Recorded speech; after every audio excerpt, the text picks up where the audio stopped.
Ja, wij zijn heel sportief. We zitten bijna iedere dag wel in de sportschool. Dat moet ook wel, hè. 45 bijna. En dan krijg je als je niks doet, dan krijg je echt een buik, zeg maar. Dat moet niet, hè. Moet een beetje... In het artiestenvoetbalteam. Ja.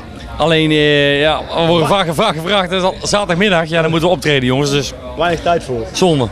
Ja, dat is wel leuk natuurlijk, dat we zeg maar en een middagprogramma kunnen doen en een avondprogramma. En daardoor hebben wij het eigenlijk ook zo druk, denk ik. Want heel veel artiesten die klagen op dit moment. Ja, ons hoor je niet klagen. Wij hebben gewoon, onze agenda staat gewoon vol. En wij zijn ook weer met onze Sinterklaas alweer volle bak bezig. En zoals het er nu naar uitziet, hebben wij gewoon iedere dag vanaf Sinterklaas binnenkomt iets te doen.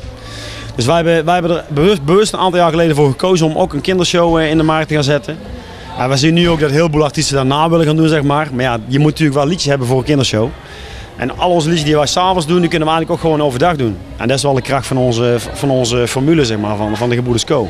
Het is al heel ver van vooruit. Het is al volgend jaar de WK-single hebben we nu gemaakt. En die komt als het goed is binnen 2 weken, hè Ton? Eind augustus komt die uit, jongens. Komt die uit. En wij hebben hem nu al verkozen tot de hit WK Hit 2010. Dat hebben wij zelf gedaan. Dan denk je, als we dan niet de beste zijn, dan zijn we in ieder geval de snelste. Ja. Toch? Maar dat is een liedje over de Vuvuzela. Iedereen verguist dat ding, die toeter, zeg maar. Maar wij hebben er iets op verzonnen. We hebben er een heel leuk liedje over gemaakt. Dat echt zo heel makkelijk mee te zingen is.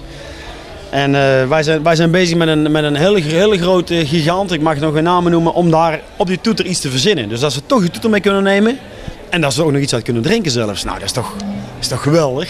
Wij hebben wel iets met toeters. Wij hebben natuurlijk een toeter op waalscooter. Ja. En we hadden natuurlijk ook tuut. We springen parachute. Dat is ook een toetertje. En tringelingeling. Oh nee, is geen toeter. Ja, tringeling is ook een soort toeter. Tring.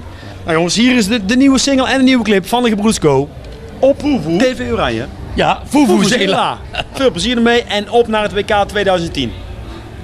Doei.